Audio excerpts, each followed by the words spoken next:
Good morning, people. I'm here to talk about Meskwaki foods.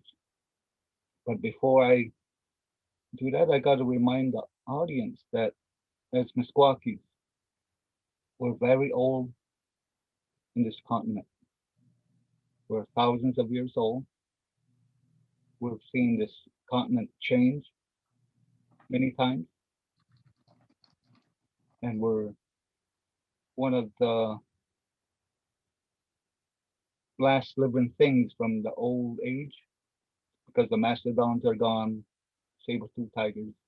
So we're from that area. So we're very old, and our birthplace is in the St. Lawrence River. And over the thousands of years, we've migrated down to Connecticut, New York, Ohio, Michigan, Wisconsin, and finally into Iowa. And another thing to remember is between the East Coast and Iowa, and maybe down to the border of Kentucky. That's our bioregion. We have lived in this bioregion for thousands of years, and we've learned how to live in it. We enjoy it. It's a very tough place to live in because if you ever been in an Iowa winter without modern technology, it tries to kill you. But it's very enjoyable life. And our housing, our foods, our belief systems is centered around our environment and our way of life. And one of the things the creator told us after we were created was he taught us many things. But this particular thing is the subject at hand is that he told us one time, he said, everything in the woods, plants, leaves, berries, nuts, is free to everybody, to you, to the animals, to other people, and all you have to do is work at it to pick it, to harvest it. But it's free to everybody.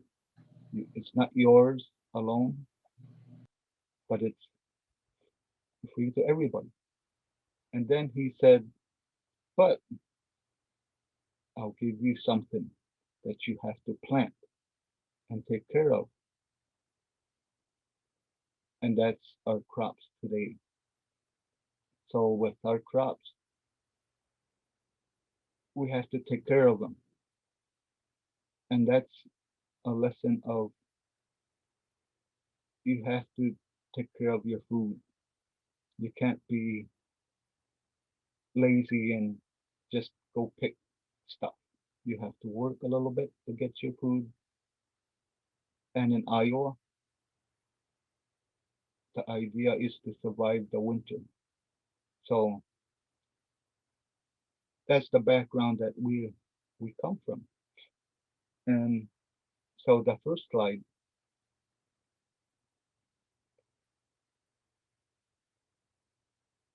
is our environment, which I just talked about. And the next slide is our three crops. Our three main crops is corn, squash, and beans. This is our garden at home. And in the background is our winter wickiup, which is not covered up anymore except for the roof, and our little cook shack, and our little shack to keep our tiller and rakes and everything. And in the front, this is on the east side of our house. So you got corn, and you got the beans, pole beans, and on the other side of the beans is what we call biwa. It's bush beans, and onto the side is regular stuff like cucumbers and potatoes, tomatoes and stuff. So the next slide will show corn. Corn is the number one crop. We use corn a lot. Of course, we use corn for our ceremonies, our mortuary customs, and it's a very important crop. But we also use it just for food too. And we use it just to eat at home. We use it for birthday parties, graduation parties, stuff like that. Any celebration, family celebration, usually corn is cooked, but it can be cooked just to have supper. And you can cook it with different meats, pork, beef, stuff like that. And traditionally, it would have been cooked with deer, elk, buffalo, things like that. But we have a saying that without corn, we're poor. If you don't have corn, you're poor. And an agent one time in the 1830s said, these people are corn people. They love their corn. He said, even among abundance of other food, if they don't have corn, they walk around pitiful, saying they're poor. So that's how much corn is important because we use it a lot. So one thing I forgot to mention earlier is we used to follow winter season housing. In the summer, we would live in our villages. In the winter time, we'd go out into our winter camps with our smaller families. And in the spring, we would come back and fix our houses and plant our crops. And in the fall, we would harvest our crops and leave for our winter camps.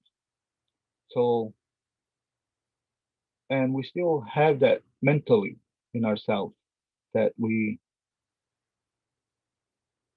quit doing the communal ceremonial things and we go to our winter camps in our mind. Right now, I'm in my winter camp and things like that. So, next slide will show after it's planted, it's taken care of in the seed in the summer. And to us, corn is just like everything else we believe in. Everything is alive. Trees, grass, and things anything that uses air to breathe and needs sunlight to live is alive. So you're taking care of your crops, and in the fall you go harvest the crop and take the corn off the cob. Like this painting by Charles Pushtonikwa Sr. Both of them are drawn by Charles Pushtonikwa Sr.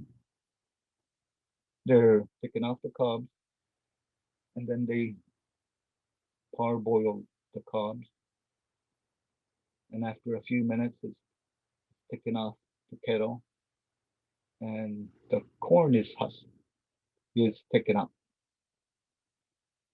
Shelling is shell your corn. And traditionally, we used to use shells, and but today we use spoons. And it depends on the corn. It depends on when you harvest your corn. If you harvest your corn right at its milk, when it's real milky, you practically have to cut it off with a knife because you cannot take those kernels off without crushing them. When they're that milky, they're mushy. So you have to cut off the kernels. So if you leave your corn a little bit harder, but still milky, you can still. My mother taught us the rule of thumb is if you can squeeze it, it's good enough. So, and that makes bigger kernels. So, sticking off the cob and then sun dried, and that's called Meskwaki. It's no longer dried corn. Some tribes don't do this process. They leave the corn to harden, and then they make hominy, which we used to do too, but it's a different process to make hominy. But this is what we call dried corn. Is see what and the slide next slide shows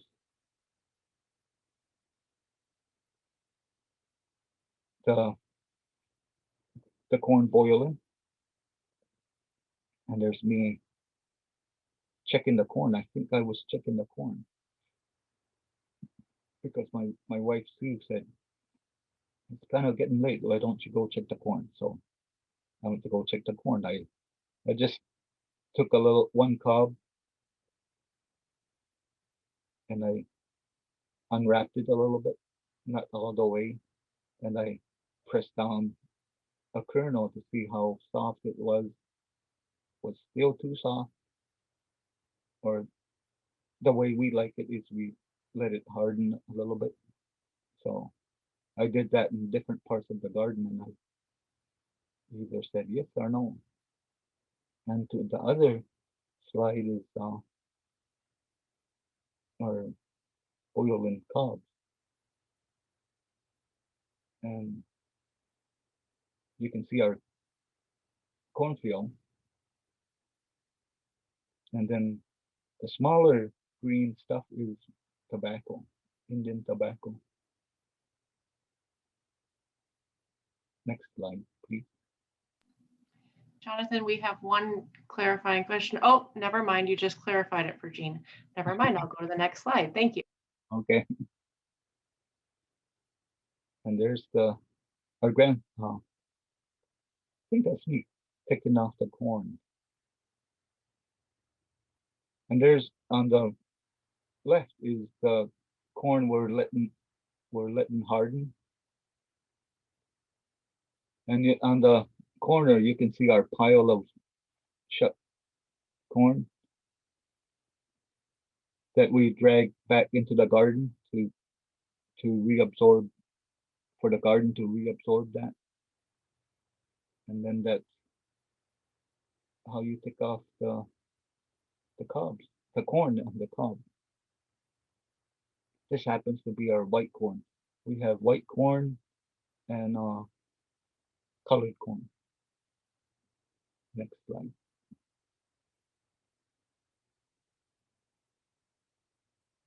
Next slide, please.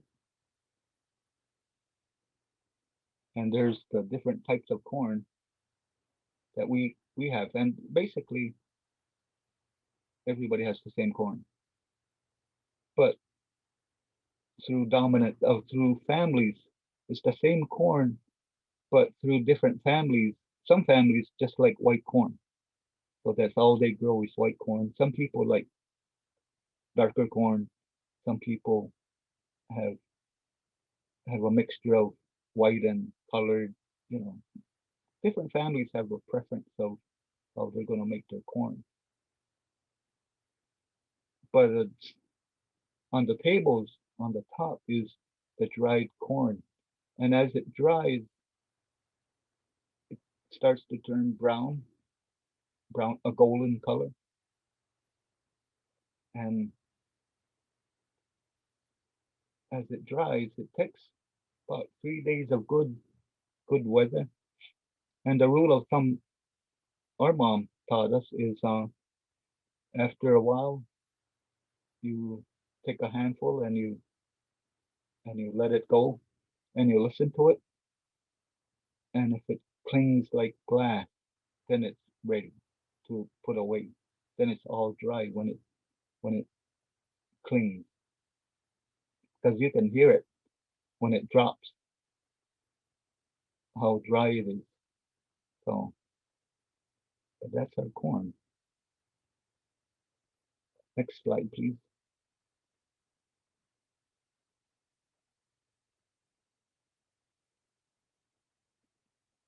And these are just pictures. Next slide. And there's different ways of storing your foods. And this is how my wife stores her corn. Because the garden actually belongs to the woman. It, well, it doesn't belong to the women. It belongs to the family. But the women are the head of the household, so they determine when to plant, when to harvest. Like when my mom was alive, she was the matriarch, and she would say, "It is time to plant." And as when we were younger, we would all go, man," and but we would go plant. And in the fall, after she checked the corn herself, she would determine it's time to harvest, and then we would harvest. But today, my wife Suzanne is the matriarch of my family, and she does that. And this is her preferred way of storing the corn, the family corn. And there's some beans, which I'll talk about later, and some wild rice that we got from up north. Next slide. Beans, beans is Meskwaki, and there's is the second crop of the tribe. And there's two types. There's Agusi is climbers, pole beans. Then there's Jitabit is sitters, which is bush beans. The little white bean is biwa. It's a sitter bean, and there's regular red beans and these purple ones. I forgot what they're called. So next slide.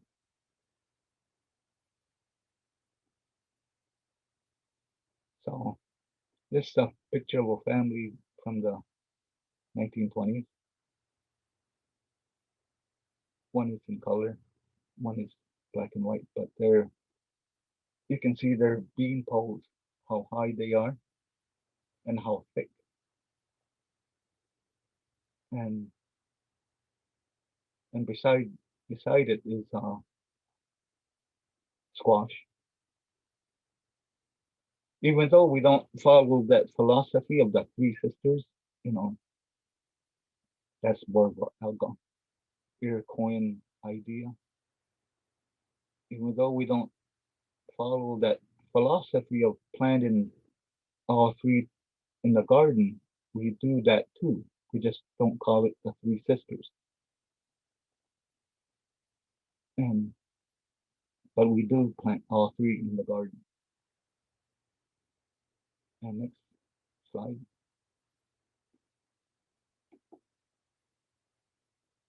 And this is in a close up of our garden. There's pole beans when they're growing up, getting up. And then this is the middle picture is when they're going up the pole.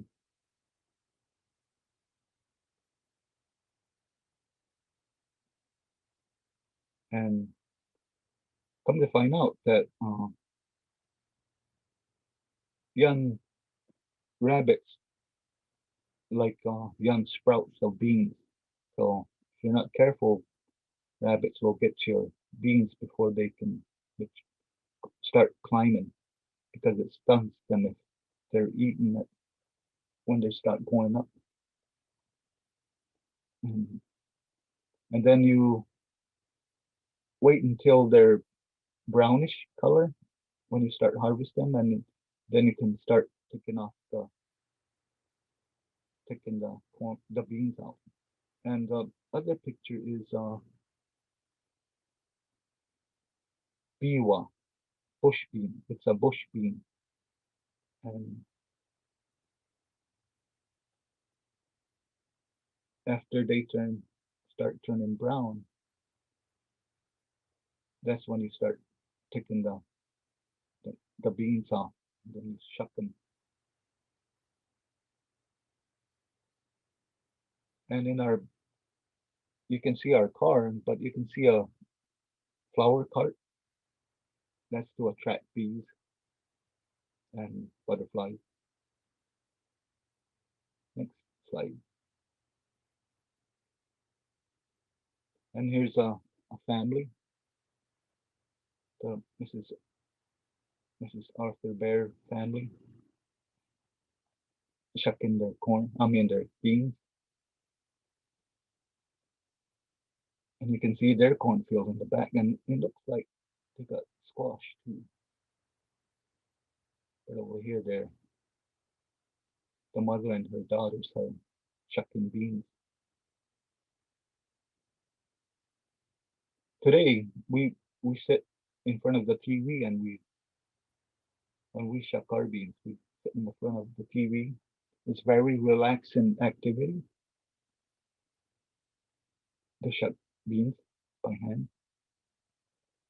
Next slide.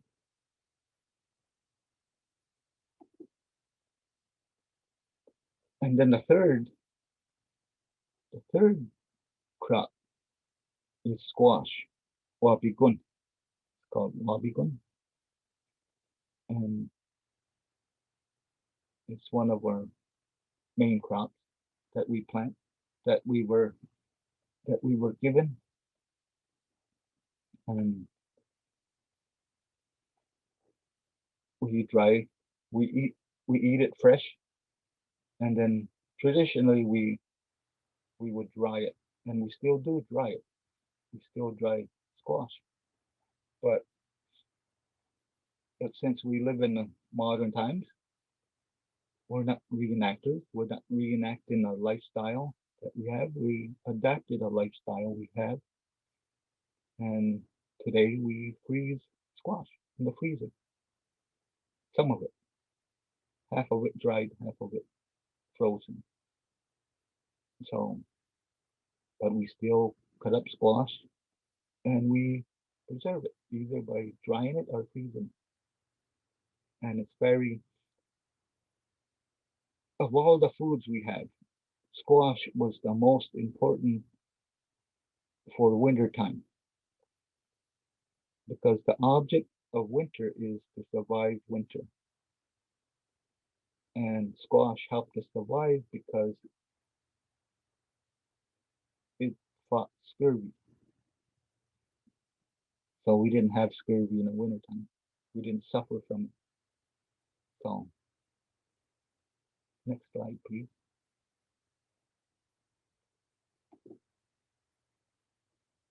And there's another drawing of Charlie Push.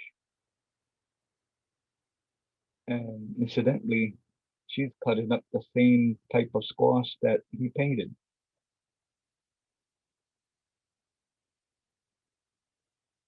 So she's hollowing it out right now. Then she will cut it up into pieces like that. Next slide.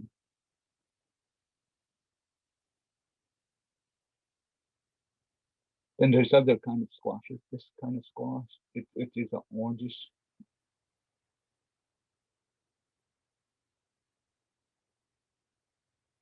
Then you cut it up and you either dry it or freeze it. Next slide. Next slide, please. Then there's, and it's usually dried in cubes, cut up in cubes.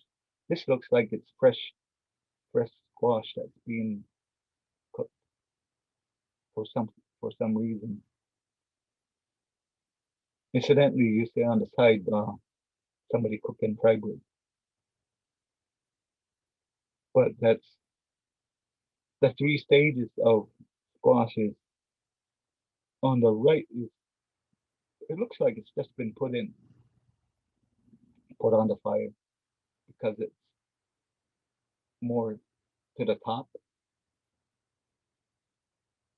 But as it starts to cook, it starts dissolving and um, going down the bottom of the kettle.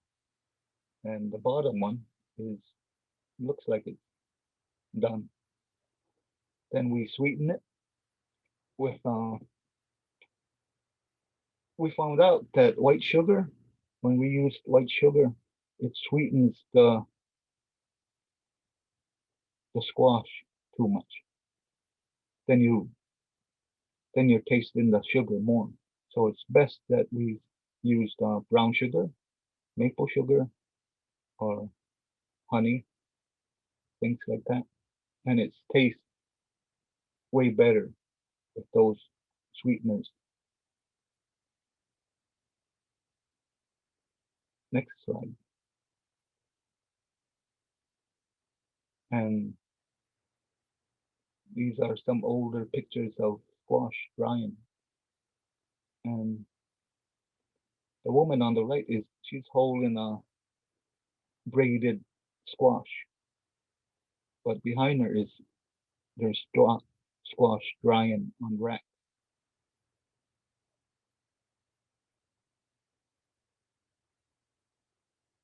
And next slide. And there's one way of in my family, one way of drying squash is just to hang it up in the kitchen. My wife Sue has a rope across the kitchen ceiling, and that's where we hang up our dried stuff. And this is squash, and this squash is already dried. This is earlier this last month, I think. But this is all dried up now. And you can see pictures of grandkids on the refrigerator.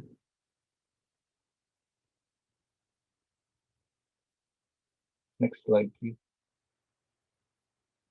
And this is what it looks like after it dries. And when you prepare this type of dried squash, you put it in water and you let it rehydrate, and it flushes back up. And but for some reason, even though it's not smoked, this dried squash, when you cook it, it has a smoky taste. You know, it's it tastes like it's been smoked. So it's real good when you mix fresh and dried squash together because it seems like it seasons newer squash. So next slide, please.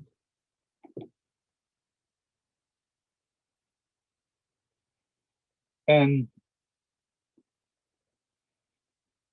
and we had other plants too. We had potatoes, we had watermelon, we used to do sunflowers, and some other things that we used to plant. So it's 11:40, and I'm gonna go real quick on gathered foods. This is me and my grandchildren and our dog, Slevin, who's waiting for us. Next slide. The, the main thing is maple syrup to make sugar and syrup. And here's our grandson when he was a younger man, younger boy.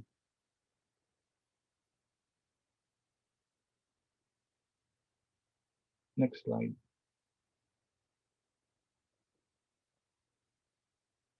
Then there's the tree. Next slide. And a paddle that you have to keep stirring the sap as it thickens. And as it thickens, you can either, when it becomes syrupy, save the syrup. And if you keep going, the next thing is if you make the sugar and it looks like brown sugar at the end, or if you keep boiling it, you make hard candy. Those are the three things that we would produce with maple syrup. And the spouts that collects the sap. Next slide, please. And there's a family in the 30s boiling their sap. And it's hard work. And not every family does this because there's so many maple trees. And it is hard work. And so, next slide. Another painting of Charles Push. And in the background, you see the guy collecting the sap. And another one in the background collecting wood. And then the women are pouring it into the kettles. And there's two Meskwaki men in their sugar camp. And with us, this process, we call it sugar camp because it is a camp. It's we would camp out a couple of weeks to make maple syrup, so we say sugar camp. Some tribes say sugar bush, but we don't use that term to identify making maple syrup. Next slide. Then milkweed and we would in the spring when we would come off the winter camp, we would eat newer greens, and the major one is milkweed that we would eat until our crops grew up or we could hunt more. So you could eat the leaves and you can eat the purple young sprouts. This the one on the left is a picture of a young milkweed, and the one on the right looks like it's already starting to pod. So that picture might be a little bit later in the summer, and you only eat them maybe up to June, early July. And the other picture is about cooking milkweed. You'd slice it up and cook it with a meat.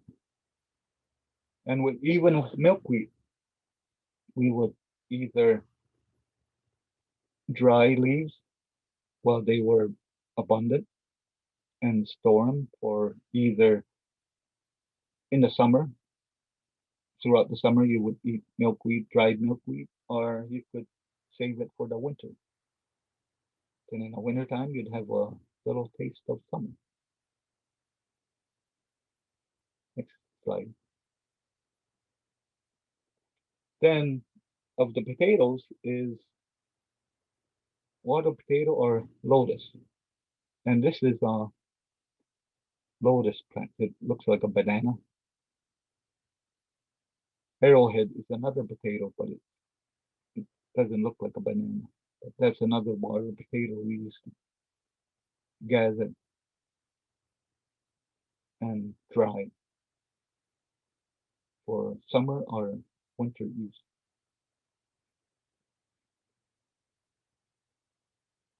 But this is we've kind of lost contact with this type of potatoes because we lost our swamps, we lost our wetlands where they grew because of tiling, And we just didn't decide one day to quit eating water potatoes. But when it, but when we do today, it's more of a treat today to eat water potatoes. Next slide. And then we would gather berries, nuts, all kinds of berries and nuts, and either dry those for winter use or eat them fresh. So that's next slide. And mushrooms, different types of mushrooms we would gather in the spring, and we eat these regularly in the season when they're in season. Next slide. And that is the. I think we have to have little room for questions, but that's our life traditionally and today, and of course we're modern people. We're ancient people living in a modern world, and we use the same. I'm using a computer to talk to you.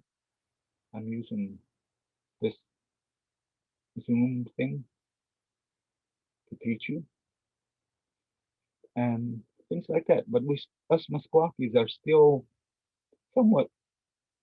We still live in our older age sometimes, and so I hope you enjoyed my little talk, and before and we'll have questions. Well, thanks so much, Johnathan. We have a lot of questions we'll try to get to. So I will go ahead and get started. And I'd also like people to know that in the files tab, Johnathan did send some files from his work and from Meskwaki for more information. Okay, so I'll start with, and I'll try not to miss any questions. Apologize if I do. Does your village have honeybees? Not honeybees, but we have a lot of bees, natural bees, but we don't have any what I would consider. But traditionally, in the 20s and 30s, a lot of Indians had honeybees and they raised their own honey.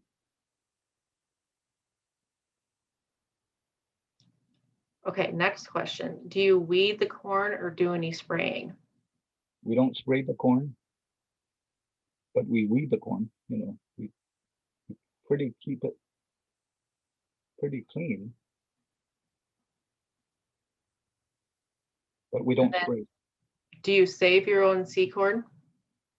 Yeah, every family has their own corn they've planted over the years.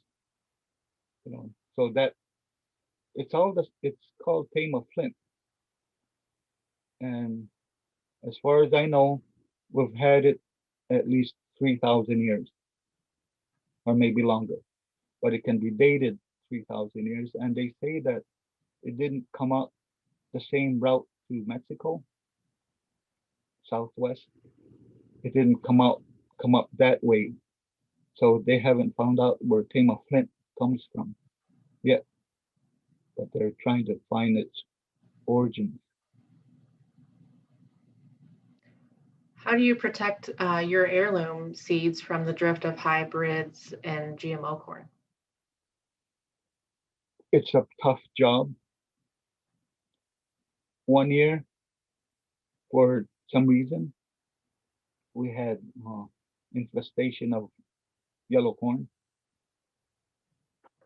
We practically we it was so much that it took us years to try and get it out of our corn, and we've had to get Tama Flint from Ames to reintroduce that into our strain. So it took us about 10 years to get, and this year we only saw 2 kernels of yellow. So it once we're surrounded by farmers, so there's always a danger, and that's what we do. But this year we only saw 2 yellow, which made us very happy.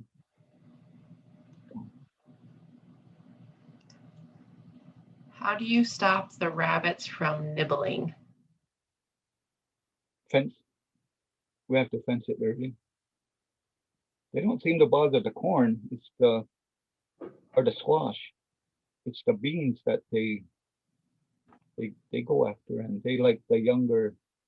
Once it starts climbing, they tend to leave it alone. It's the young shoots that they really like, and we live in the settlement. We're surrounded by woods, and we keep wondering. They live in the woods. There's lots of food. Why do they go after? Why are they after my beans? You always wonder each year, why? They're more delicious. I did skip a question. I apologize. Back to the corn. How do you fertilize your corn? We throw everything back in the garden, even the cobs, everything. And over the winter time, that degrades a little bit. Then when it's plowed, it's just re-plowed into the ground. But we also burn our field because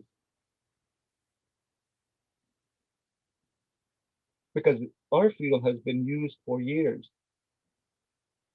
So we have to keep moving, switching corn and beans and squash. We have, because our area is not huge, unless if we want to move our garden away from our home, which would be harder to take care of. We like to keep it within this area. So, but then we have to change every couple of years. We have to flip the crops. Where the beans were, we plant corn, and things like that. So that's how we try to keep it going. And we burn it too. We let it over the winter time. In the spring, we burn it. We put leaves on there and we burn the leaves, things like that. There are a lot of questions about your dried squash. How do you prepare it for eating? How long does it last? What kind of varieties are they? Well, there's a lot of varieties. I can't name them, but they say if you freeze it, you should use it within a couple years.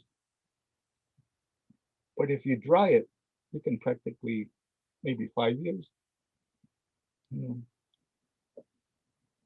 But you just gotta soak it, and cook it. Cooks it in a couple hours. I was real curious about that recipe that you talked about, a mix of fresh and dried. Yeah. Sounds very interesting. What is there a different? Can you tell the difference in texture or flavor or both when you have them combined in a Well, dish? fresh squash is almost like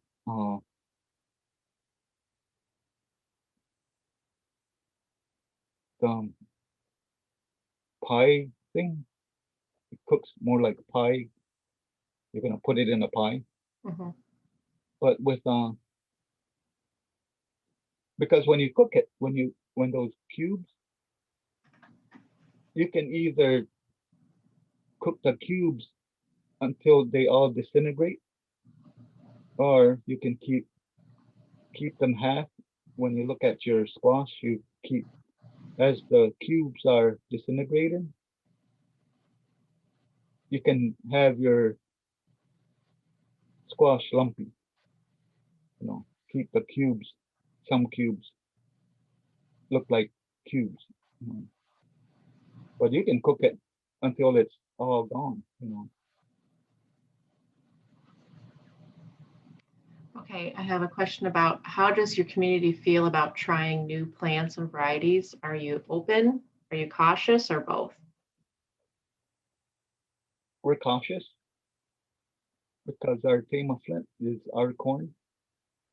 It's so we don't want it to mix with another type of corn. And because our archaeologists, as they've studied corn, you know, anytime they find Tama flint, it shows that we've been there, you know. And in Cahokia, they found a spot where somebody was planting Tama flint. And my guess would be it was a Meskwaki group that went to Cahokia. It was like Chicago.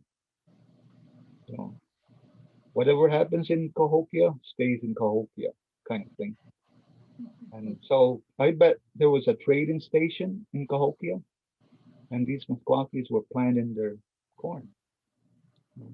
It wasn't somebody else planting Tama flint.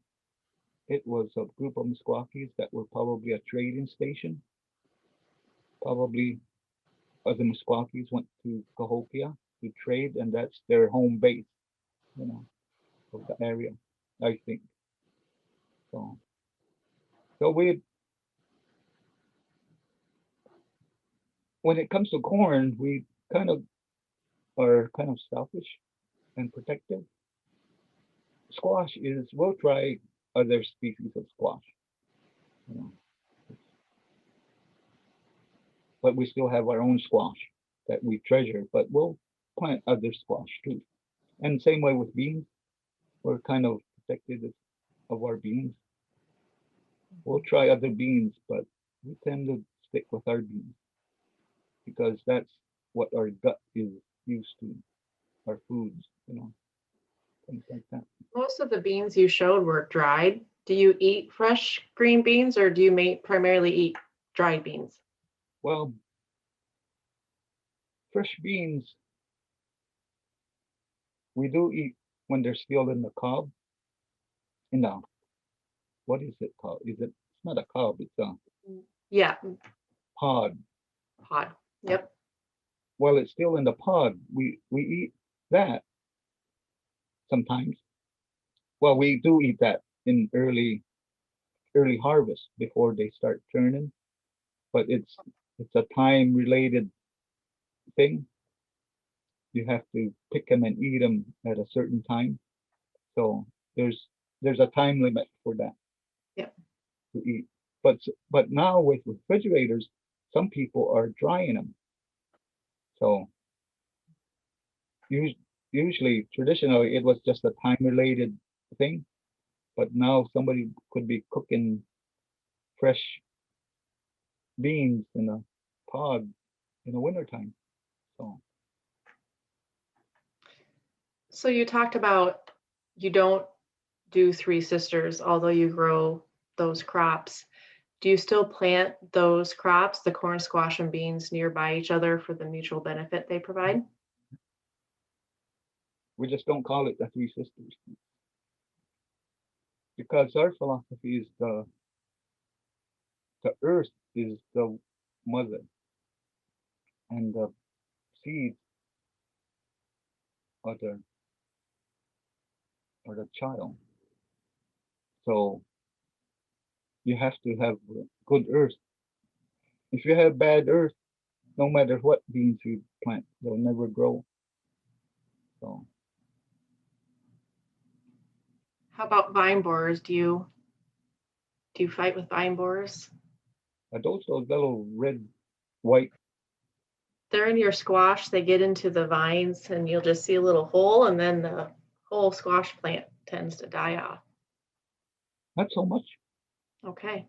Not so much.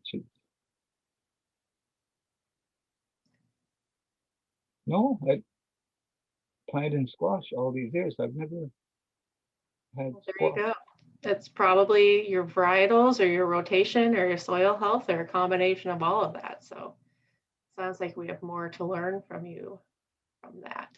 And I already asked you this, and I'll ask you again and see, do you know what varieties of squash are natural to this region? I You're talking to the wrong person Okay, because I can't answer that. Like I have no idea. that's okay. How about seasoning? Do you put seasoning or do you just eat the straight vegetable? Straight vegetable. Okay. Some we sweeten some like uh, squash, corn. Corn cooked in a certain way we sweeten. It's Mhm. called dagohan. It's crushed corn, and it looks like oatmeal. It's very fine. There's because with corn we could eat it as sun-dried corn. If we crush it, we make what we call dagohan, is crushed corn. Mhm. But if it's the pounded, then if you pound it into flour, then we can make bread, which we did. Real thin, they almost look like tortillas, Mhm. real thin brown cornbread. Hmm. But not we're not known for that. But we did make cornbread and nut bread when we would pound nuts into flour. It's just a process. Of- Mhm. Eventually, you can end up with flour.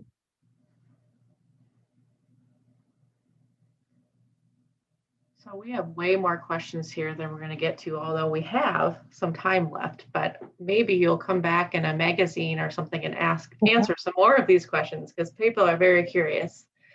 Um, how do you think about production needs for the community given the amount of space for growing and the ability of each family to participate? How does that ebb and flow?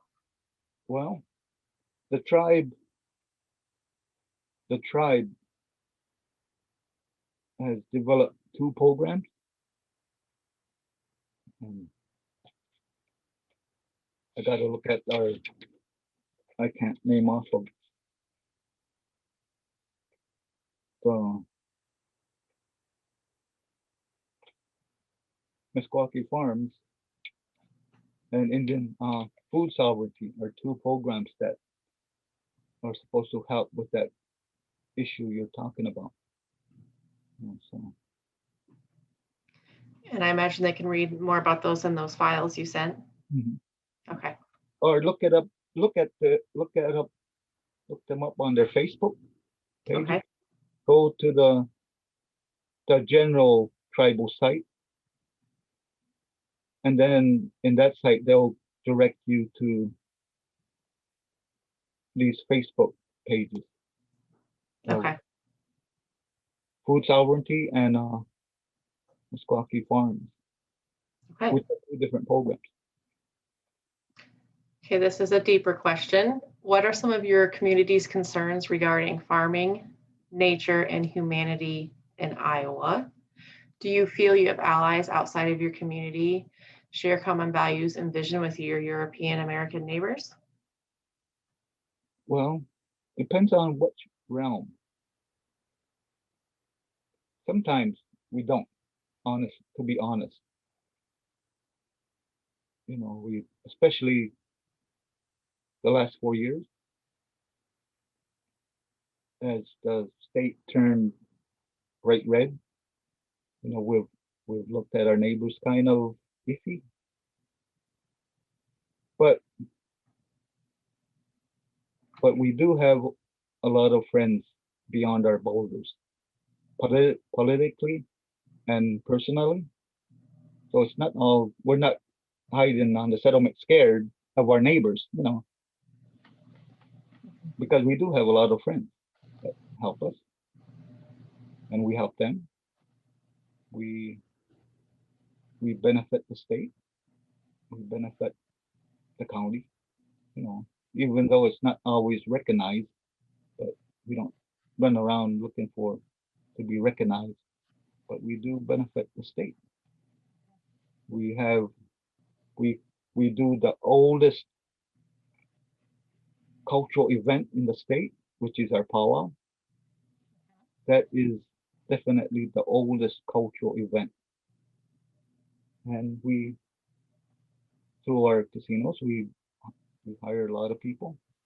We're, we help economically, and we're just good people. You know, How about the trees that you are getting syrup from? What are they? maples, silver Okay. maple, or any kind of maple. When it's Okay. in a crunch, we just don't do silver maple. We use any maple, any type of maple we can find. And do you make the taps for your maple from elderberry? Yeah, from elderberry. Um, and then did you also have some elderberries in your garden? Yeah, uh, we have a large section of our garden is elderberry,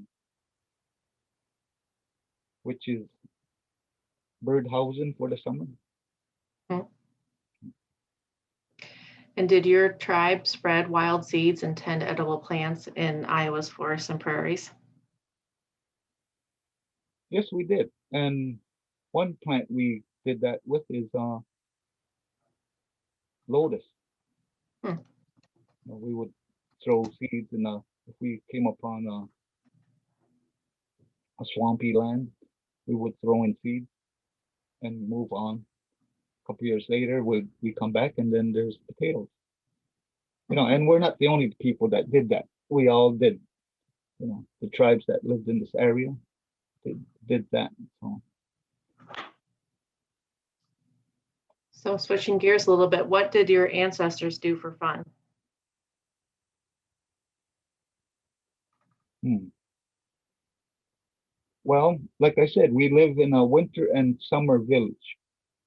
In the summer is where all the festivals would happen, the annual festivals like the powwow, things like that, and different dances, non-religious dances would happen in the summertime. But in the wintertime is a smaller group. Like if my family were in our winter camp now, Suzanne and I would occupy one wickiup. Maybe our Mhm. son would occupy one nearby, and another son, and whoever wanted to be camping with us, and that would be a winter camp. And that's a time to tell stories, winter stories, and that teaches history, philosophy, morals, things like that. The winter stories tell history, morality, and culture. You know, you can't be greedy. There's stories that tell the fox was too greedy, and something happened to him, and typical cautionary tales. But in the summertime, that would be more communal activity, like lacrosse games. There'd be lacrosse tournaments and things like that. Okay, I have two more food questions to finish us up. Plus, like I figured, additional requests for you to share more at a future time because people are really curious, and I'm confident this is a group who wants to have a stronger relationship with your tribe, and we Mhm. would love to explore that. One question is more about cooking and eating milkweed. What resources are out there to learn about that? Or where do we learn about that? I don't know. I guess Google, I guess, is the closest thing because you know, when they're young, you only pick the four top leaves, you know, Mhm, and plus and that's the idea is you gotta leave some for the butterflies. mhm, You can't strip the whole plant down, but it's the top, four or three top leaves that are edible. I guess mhm. the whole plant is edible, but that's the best. And you slice it up, And and then you talked about eating it young. Is that because of just the quality, or because it becomes toxic when it gets older? I think both. I think it's and nettles. We used to eat nettles too young because the cooking process took care of the nettle. Mhm, It tastes just like milkweed. It's mhm. nettle, some nettles, things like that. Okay, how about water potatoes? I think that's a new one for many of us. So it looks like, do you grow them in ponds, and is it the root of the lotus? It's the potato, which is the root, Okay. mm, like a lotus plant. It looks like a banana, Mhm, and it's then you slice it, and then the arrowhead root is like a potato. mhm, Then there's the what we call the swan root. mhm. I think something. It's called white potato. It's a swan. It's Wapasynican River. It's named after the potato. It's not named after the bird. It's named after Hmm. the potato. So do they taste like potatoes for those of us who haven't tried them? Kind of, but they have their own Starchy? starchy. Yeah. And then we used to have bear potatoes, and that's the root. If you can find a root, and they're only about so big, Hmm. but you can find the root, you can pull it up, and you can pull all these little potatoes off the ground. Hmm. And they're little bitty. Some are big, Interesting. but you can wash those, and they're like actually little Hmm. potatoes. That's interesting. Learning so much today. Like our creator, one thing he taught us too was because we're woodland Indians, we live in the woods for thousands of years, and we believe everything that you need is in the woods. Your food, your shelter, your religion, everything is out there in the wood. Your medicine, you know, you don't. They said we don't. You don't need anything else outside. You could just live in the woods. It would be living simple, Mhm. you know, but you would survive. And it's always been the case of the issue is survival, to survive. Just like today, our dangerous times, the idea is to survive, which Mhm. means masking, distance, and if the shot comes, take it and survive. And Zooming like we are today. You know. And I hope all the participants are safe right now, Yep. and as Americans, we just got to be patient and survive, you know. Well, Jonathan, I can't thank you enough for spending an hour with us. Unfortunately, we are out of time. Okay. Um, like I said, there are quite a few unanswered questions in the chat box, some about food, more about how we can support your community. And I would love to follow up and see how we can get those answered. Thank you, everybody, for joining us for this session. And again, thank you so much, Jonathan, for being here with us.